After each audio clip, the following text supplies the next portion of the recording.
Chindia CFR Cluj. Două echipe în formă, două echipe neînvinse din noiembrie, coincidență, din aceeași etapă, cu numărul 11.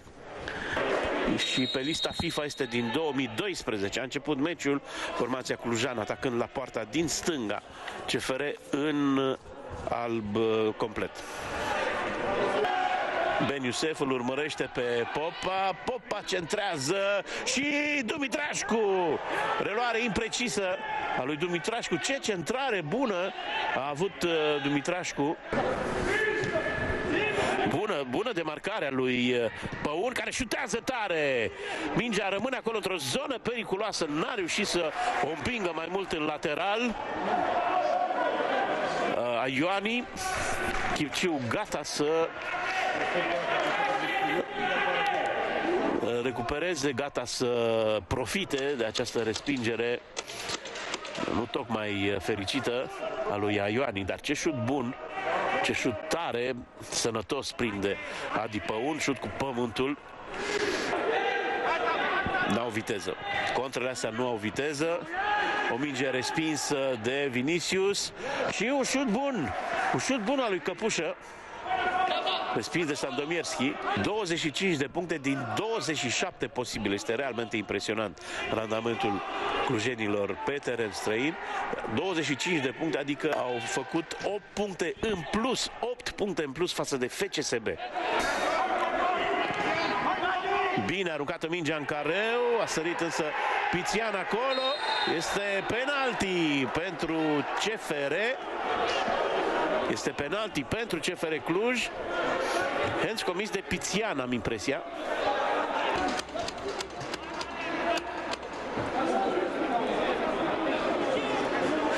Da, Pițian probabil că invocă un lucru ce apare destul de clar, nu neapărat doar la televiziune. Ia să vedem. Da, șutează pe mijloc, Păun și înscrie 1-0 pentru CFR. Va fi îndelung comentată în media. Nu știu ce se întâmplă cu mâna stângă.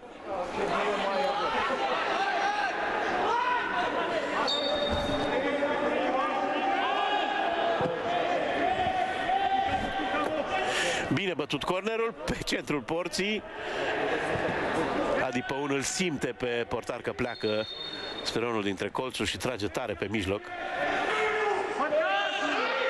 Dumitrașcu, Dulca, minge aruncată în diagonală, în careu, recentrată, lovitură de cap peste a lui Florea, cea mai mare ocazie a Chindiei în această partidă, culmea la un duel aerian,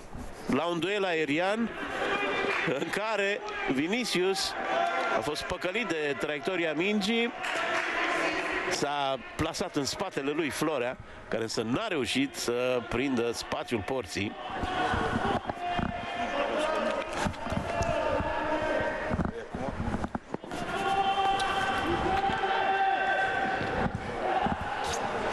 Internaționalul moldovean cu pasul la Dumitrașcu.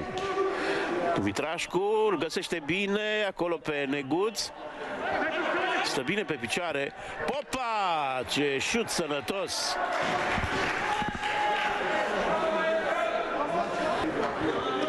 Este vârful de atac de Beliuh. Fără gol. Revedem șutul lui Popa. Mingea lovită bine, lovită tare, dar pe mijlocul porții. Hoban. Șutul lui Hoban. Se ducea bine. Că nu cumva chiar în vinclu. N-a tras prea tare. Șut de pe loc. Intervenție bună a lui Ioani. Va intra Mihai Costea cât de curând.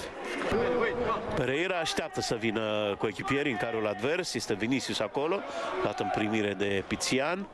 Dacă centrarea, Vinicius sare la cap și un șut care se duce foarte aproape de vinclu. Șutul lui Luis Aurelio. Reluare frumoasă a portughezului, de aici o vedem încă o dată. pentru că s-au făcut toate schimbările și pentru că s-a terminat meciul.